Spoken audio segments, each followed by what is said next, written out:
Welcome, Warriors! This is JoeJoe Fusion, and I'm coming at you with pretty much a 2-week update. I'm not quite 2 weeks post-op. I'm almost there.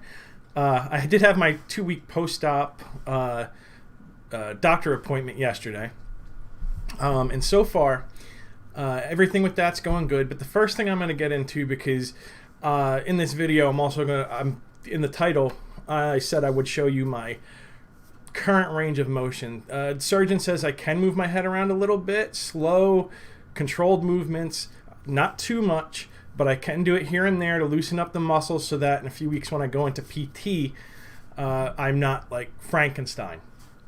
But I figured I'd start off with that because some people are probably just looking for, hey, I'm going to have C2 to T1 or T2 done. What's my range of motion going to be like after that? So I'm just going to lead off with that. So here we go. Keep in mind, I'm only 2 weeks post-op. Everything is still tight. I don't, and I'm not going to push anything. Like, I'm going to move it as far as I feel comfortable. I'm not going to push to see how much I can really get. I'm sure PT will loosen me up. Maybe I'll get a little more. Maybe I won't. Maybe this is just what I'm going to have to live with, and it is what it is. All right, so here we go. First to the left. All right, now to the right. Now up and down. And as you can see, I have quite a substantial range of motion. That was actually a joke. I have more motion than that. So don't get freaked out. Just a little play of humor, but here we go. All right, I'll start first to the left. All right, my wife says I make weird faces when I do this because it feels weird when I move it. All right, back to center. Now to the right. All right, back to center. Now I'll go up. All right, back to center. Now I'll look down. All right, and back to center. Keep in mind, that's just what I have, and basically I'm not moving my head around a whole lot. I may get more than that after PT, which, like I said, will be in 4 weeks. I may not. And I'm also not trying to push it. Like where I looked, you know, the movement I just moved, I got to a point where it felt like, okay, feels pretty tight. Let's just leave that. Let's not try and push it any further. So you may or may not be, or not you. I may or may not be looking at a little more motion after PT. I may not be. However, I can live with what I have, even if I don't get any more. What I'm hoping is that the muscles will loosen up enough so that when I do move my head like this, feels kind of normal. This feels kind of normal. But when I start to really move it, then it feels real tight. And don't let your minds go to the gutter on that. But that's what I have. So if you're getting ready to go through C2 to T1 or T2, that's roughly what you might be able to expect. And keep in mind, I'm only 2 weeks post-op. No PT, no real head movement up to this point. You know, and I'm only moving my head like that a couple times each day just to loosen things up, and that's about it. And like I said, only till where I feel it get okay, till it gets tight. So now getting into the meat of my my post-op. Everything's going well. The doctor, his words are, I am doing phenomenally well for not even being 2 weeks post-op yet. And by that, I have almost no pain. Maybe at its highest, it's a 2. Last night was the first night that I didn't take a bedtime Percocet. Prior to that, I was taking only 1 Percocet at bedtime. So today, the only thing I've had is muscle relaxers. I've taken... so I've had my second dose. My last one will be tonight at 10. So that's all I'm on right now. I did take a couple bedtime Tylenol PM. Sleep last night was a little rough, but not because of pain. I think because I'm sleeping in our love seat, which is also a recliner, and there's some comfort issues there. So I think that's why I didn't really sleep all that well. There are points where it got too cold or too hot because of my wife is sleeping upstairs, I'm sleeping downstairs, and our thermostat is to where if she sets it, say she sets it to like 75, up in our bedroom, it can actually get up to like 80. So it's set lower, so downstairs it gets a little cold. So I'll get cold. So then I'll bundle up, but then I get hot, and then I kick off the covers. So I think that was more of a temperature thing, it definitely wasn't a pain thing. Anyway, so right now, off of gabapentin, off of any hardcore pain killers, and I haven't taken any pain medication today. I am walking as much as I can, and usually that's about 2.4 miles a day. And the doctor said that's amazing. Was expecting me to be in a lot more pain. Was expecting, because when he came in, I was joking around with him and this and that, and came off pretty normal. And he just said I'm doing phenomenally well. Now my x-rays, everything looks good. Hardware's good. Nothing's broken. Everything looks fine. I'm not fusing yet, but I'm not even 2 weeks. That's way too soon to start seeing fusion. Maybe there are a few people out there that may fuse that, not completely fuse, but start fusing that quickly. But I am not one of them, and it was highly unlikely they would see me start to fuse at this point. So no one was expecting to see any type of bone growth just yet. Not sure if at my 4 week if they expect to see anything, but I do know they hope to see bone growth at about the 3 month mark. The one thing I did bring up to my surgeon, and I'm going to tell you this is the norm for anybody that goes through this surgery, because everybody warned me about it. Henry, who's also hasn't gone through the same surgery I did, but something similar, he's been hit by it. But my stamina is completely shot. It's almost like there are times in the day where I feel fine and relatively normal, and then right out of nowhere, you just need to go relax and, veg out or even just sleep. There's times I'll go and be like, I'm just going to sit down for a minute, and then I'm asleep for 2 hours. I would say right about now, maybe I have 4 hours of good active time. And when I say good active time, meaning 4 hours in the day, and that's in those 4 hours. That's when I'll do my walk. That's when I'll do any major moving around, or if I need to shower or anything like that, I'll do all that. Outside of that, I'm literally on the couch watching Netflix. Normally, I shouldn't say normally, but I do. I'm a type person. I play video games as a hobby. Not so much, I don't want to say recently, but not so much in the past year or so, because, I have a family and things like that. So I would play games here and there. However, right now, even though I have all this time and not a lot to do, even the act of playing video games, I just don't feel like doing. But sitting and watching Netflix is fine, and, that's how I'm occupying my time right now. I'm hoping that once I get a little bit of my energy back, that playing video games is something I can do to pass the time as I'm awake more in the day. I would say that I sleep probably probably about 12 hours a day, and that includes my overnight sleep. But yeah, then there's naps here and there, and that's basically my body saying, hey, you need to rest, you need to relax, and you need to sleep. Sleep is when we get a lot of our healing done, as far as I'm aware. So I'm assuming that's why I'm so tired and really just feel sapped all the time, with the exception of the 4 hours of normalcy that I feel. Anyway, so here I'm going to pull up my x-ray just so everybody can see it. Let's see how big I can make this. No, I don't want to send the image to Bing. No one wants to send that image to Bing. All right, so let me do this. So here's my x-ray, and I'll move this around a little bit. So over here's the side view, and as you can see, I had major surgery. This is my C1, which is known as the Atlas. That's where all the movement, that's all the movement I have left in my head. They say, in theory, you can get up to 50% of what you had before. And then this is every other vertebrae that I have. Normally, there's little spiky things that come off of the back of these. I don't have those anymore. They were removed to make room for my spinal cord because there were bone spurs inside the canal.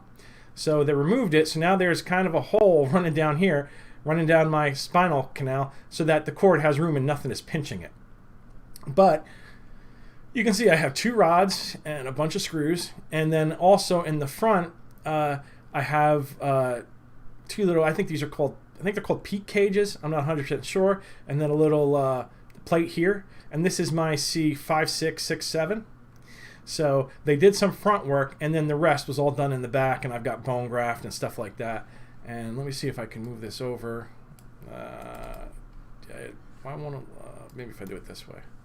Let's do it this way. Oh, that's better. All right. And then over here, this is a, I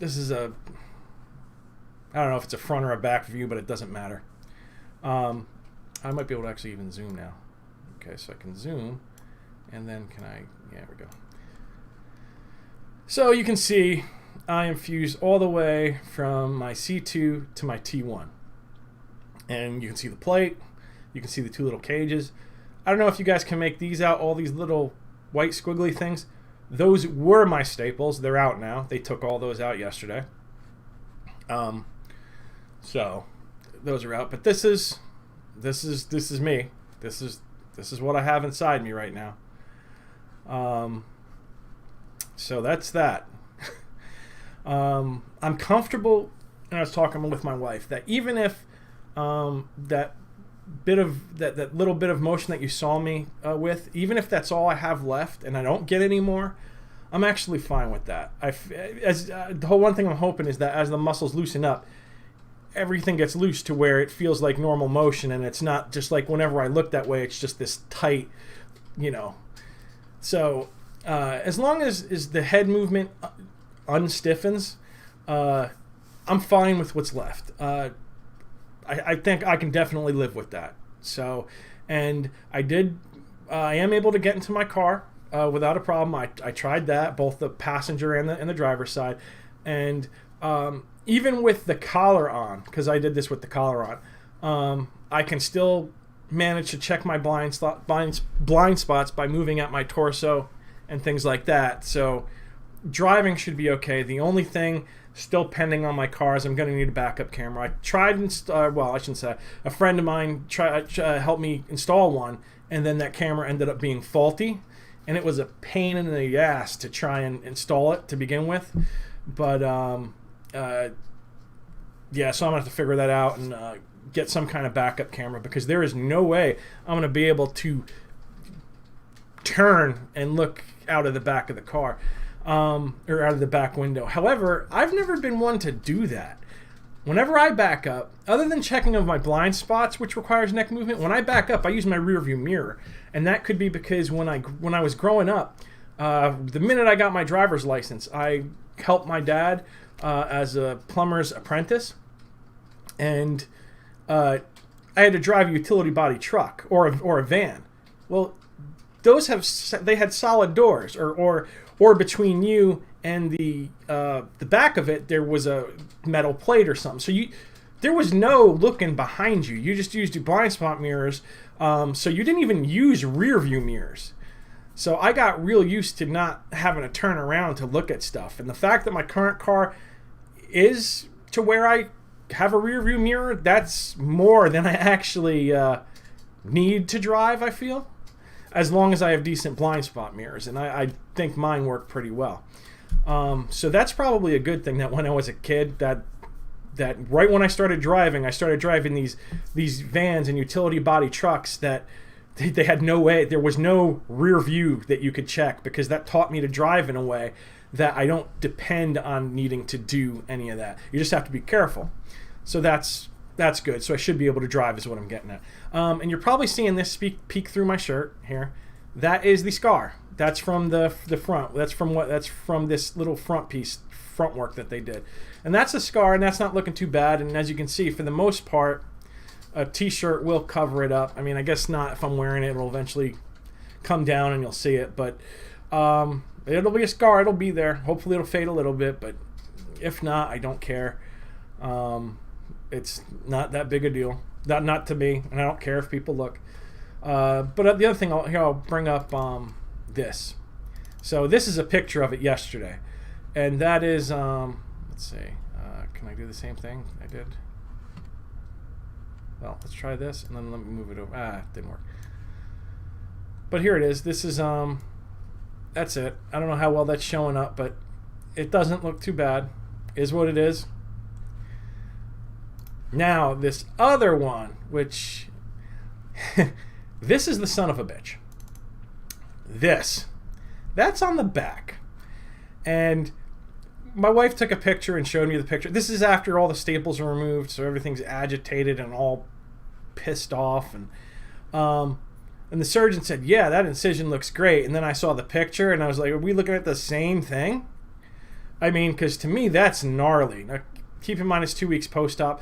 What he was talking about is inside everything's healed. And the skin is all knitting together and all that. So that's, I guess, what he meant by, oh, everything looks good. And all this stuff, this meaty looking crap here, that was all bunched up together by staples. So when he unstapled it, this all released and has this weird kind of stuff. He said that'll all settle into place. The only spot I had an issue is up here, up at the top of my neck. You see my mouse? That's a little bit of oozing. Basically, when he undid this staple, this hadn't knitted together all the way, and that could have been for a bunch of different reasons. One of the reasons could have been it was really itchy, so I kept reaching back and just trying to rub at it. Not scratch, but rub it, because it itched, and maybe I kind of pulled it open. But when he undid that, that came up a little. So what he did was he said he didn't believe it warranted another staple, so he put, what are those, butterfly bandages or something over it to pull it tight, and then put some steri strips on it. And he said that should keep it fine, or that, you know, that should be okay. But yeah, this is a nasty looking scar. Or an incision. Right now it's an incision. I don't know what the scar will look like after the fact. I've seen some people's get real clear up a whole lot and look real nice. Meaning there's a scar there. You can tell there's a scar there. It definitely doesn't look like this. So, but we'll see how that heals. A shirt will cover up most of this, probably up to here, and then hair. So we'll cover out. So maybe you'll see a little bit of it. I don't know, but it's what I'm dealing with. So the other thing I'm going to share is up until today, I had been icing heavily, and I may still use ice from time to time. Where did I put it? And some people asked what it was I'm using. I keep looking over to the screen over there because I have a preview screen so I could see, you know, I can see what I'm recording. So this way I can make sure everybody can see this. So now if I make this big. So what I've been using, and that's the picture, but right here. So what I've been using are these Cryomax cold packs, which someone had recommended to me.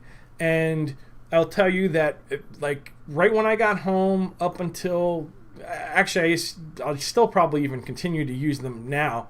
I use the hell out of these. And I know the doctor probably said 15 minutes on, 15 minutes off. Well, they never told me that, but I hear that they tell people that. I just kept them on, hours and hours. I've slept on them. And I don't know if that made a difference, but I can tell you that by about day 6 or day 7, I was weaning off of pain medication. Now, my doctor did say that my recovery is I don't want to say highly unlikely, but he says compared to what he sees most of the time, he used the word phenomenal. So not everybody can expect the type of recovery I've had. But I do know that others have said that icing really helps. And whether or not it is what helped me recover as quick, I have no idea. But I can tell you that they helped a lot, because initially everybody feels pain. Even I felt pain. So even when I was in pain, putting those on, it helped out a lot. I seem to get over the pain hump a little quicker than a lot of people do. But this is what I've been using, these CryoMax cold packs. There are 4 different types. I've been using mainly this 12x12, this kind of a longer one, which is a 6x12. And then I've gotten 2 of these smaller ones, which are 6x6s. Now these come in order. So when you order these, you get 2 of them. And I've used those. I just literally set them right on the back by where the incision is. What I do is I take the big one and put it completely over, like I rest it here and then put it completely, whatever else it covered from here down, that's what it would cover. So, and I'd even have it go over top of the collar. I know there's some people that kind of wedge it into the collar so that it can rest right on the incision. I didn't necessarily do that. Ever since they said I could, last night, they said I can start sleeping without the collar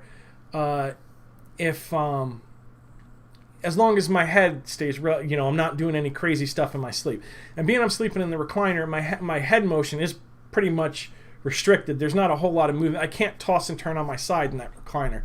So last night I slept with that right on the incision, and even before my post-op yesterday, when I was sitting in my recliner, and I did actually message my doctor and ask if I could do this. I didn't have to wear the collar if I was in my recliner and my head was stable. So I would put them directly on the incision. Then I'd take the collar off and sit for a little while, lean back, and have these ice packs right up against my incision. But as I may have already said, as of the post-op yesterday, I do not need to wear my collar 24/7. He said good rule of thumb was if I'm up and moving around it's going to be more than 5 minutes, put the collar on. So I've been doing it like if I get up and if I'm not sure if I'm going to be moving around for a bit or not, I'll put the collar on. I've gotten so used to it at this point, it's not a big deal. But that's why I'm in this chair. I have a chair, there's a back to it, and I don't have my collar on. It's because I can keep my head relatively straight and not have to worry too much. And little bits of movement, he said, is fine. So I can sit, and I did ask, I said specifically, when I'm at my computer, do I need to have this on? He seemed to be more concerned about strain on the muscles. He thought that would start to hurt after a while. But he said, if I can do it and it's not painful, it's fine. So, I mean, I haven't noticed a whole lot of pain. I haven't sat in this desk chair for long periods of time. A lot of my time has been spent downstairs in my recliner, watching Netflix mostly, and that's when I'm not moving around or walking or anything. And I did ask him, hey, if I feel up to it, can I do things like go to Walmart? As long as my wife is driving, I can't drive. Not until after PT, when they really work on my head motion and then verify I can check my blind spots. I honestly think I can do that now, but I still can't. Not going to drive. He said no. If I want to, if my wife's going to Walmart and I want to go, I can go do whatever I feel up to. The main concern with driving in the car, from what I've come to find out, is they're more worried about you getting into an accident and messing everything up. You run that risk when you get into a car. I don't know whether or not I should be more concerned with that. I'm not overly concerned with getting into an accident in a car. But it is something that could happen. But like I said, if my wife is going to Walmart or going to a store or something, I am able to, I have to wear the collar in the car and then when I'm walking around, but I'm able to walk around and do stuff. And I just, to me, the risk of getting into the car is, it's not high enough that I'm concerned. But if you're that's something everybody they have to make their own decision. But my doctor said, no, you can do it. You like, because I asked him, he looked at me kind of strange, like, hey, so could I go to Walmart with my wife, walk around? And he looked and he said, yeah. He's like, you can do whatever you feel up to. So, but I'm just throwing out there is a risk, and the main risk is a car accident. Also, keep track of your stamina, because if you know that you're going to get worn out, that's probably something you may have to take into consideration, because if you're walking through Walmart and then all of a sudden you need to lie down, that could cut whatever you're doing at Walmart, cut that trip short. However, today I don't want to close that window. Well, I can close the current tab. I've been now working mainly on heat. And for heat, I got this guy, which was also another recommendation from one of the Facebook groups I'm on, specifically for surgeries like this. And this is the Sunbeam Heating Pad for neck and shoulder pain relief. Basically, it fits right over your shoulders. That back part comes up. This goes back and... All right, slow down. The back part comes up. Then the rest of it kind of goes down your back and then over your shoulders. And there's a little magnetic... magnets in the front, and it clips right around your neck, and it just heats up that whole area. I did that today, and it felt like it really helped loosen up my muscles. They feel stiff a lot, especially when I wake up from sleeping. So I'm going to try this tonight in the recliner and see if that helps with that nighttime stiffness. See if maybe having that heating pad going for at least a little bit, if it'll help with the stiffness that I experience when I wake up. So, but this is what that is. I did spend. I thought I only spent like 20 some bucks on this, but it says 38. However, it's from. I think it's worth it, especially if you're going to go through the surgery. This is one of the things that'll really help loosen up the muscles. I did not heat at first because I've heard, and I don't know. I don't know how accurate it is, but I figured, hey, I was doing good with the icing. I've heard that you do not want to heat a fresh incision. And that sounded smart, because when you heat things up, you get blood flowing to the muscle and things like that. And if you have a new wound that's trying to close, now it's got all this blood going to it. To me, that sounded like a logical statement. So I iced mainly for the whole first 10 to 12 days. And today I've started with the heat. And this is what I'm using. And like I said, I would recommend both this and those cryo packs. And those cryo packs run anywhere from $15 if you get the 6x6, which come 2 to a pack. Some of the other ones I got were $20 a piece, like the big 12x12, that was in the 20s, and then the 6x12, that was a little more expensive. It did cost a little bit of money, but extremely worth it. Extremely worth it as far as I'm concerned. But anyway, that's about it. So I'm doing well, or at least I feel like I'm doing well. Surgeon says everything looks good. Still can't move, not supposed to move the head a whole lot, but I can, move it around a little bit, or kind of stretch it a little every now and again. But right now that you saw the range of motion in the beginning, saw my x-rays, saw what my incisions look like. The back one looks nasty. That's all I got for you, but it was just a quick update. Been sapped by the stamina monster recently. I wanted this to go up yesterday, but after the doctor appointment, and even though I didn't do my daily walk yesterday, I had just got basically what it feels like is you're walking around, you're doing stuff, you're fine, and then all of a sudden you're just like I need to lay down, or I need a nap, or and that's pretty much like it is. That's pretty much where I'm at right now. Is stamina is probably the biggest issue, because I don't have a whole lot of pain. And as far as my symptoms, some stuff I've noticed has gotten better. Other stuff still relatively the same, but they said that certain things may take a while to go away. I noticed my balance is much improved. And there are other little things, like I just feel a little different. So I'm assuming that I had slowly been losing certain things. And over time, and you don't even notice it until all of a sudden you have it back and things just feel different. Like, it's almost like textures feel differently on my fingertips. I feel more, I think I feel more stable on my legs, which is weird. I don't know how to explain it. I am definitely way more stable trying to walk in a straight line. Doctor had me walk in a straight line in the office pre-op, and I could do it, but I noticed I had to really concentrate on it. Well, the other day before my walk, I picked a line in the concrete and walked it in a straight line. There was no challenge to it at all. I could just do it, which is amazing. And now I also feel like my right side has strength back. My left side was stronger than my right pre-surgery, but I never noticed it unless I was in the gym and working out with dumbbells. I'd be able to get a few more reps with my right hand than I could with my left. But now, keep in mind, I can't prove it because I can't strain. I can't really lift weights to verify. But my right side now feels stronger than my left. Now, I'm not 100% sure if that's in my head or what, but, you know, that's that.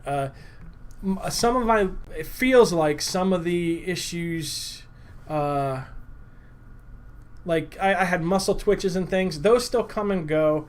But I think they're getting less frequent. I noticed that on certain days, like right after my walk or whatever, there may be a few more than normal. But I've also tensed everything up, and you know I'm not fully healed and all that. So that could be just, you know, me getting exercise and whatnot, and the nerves still settling down.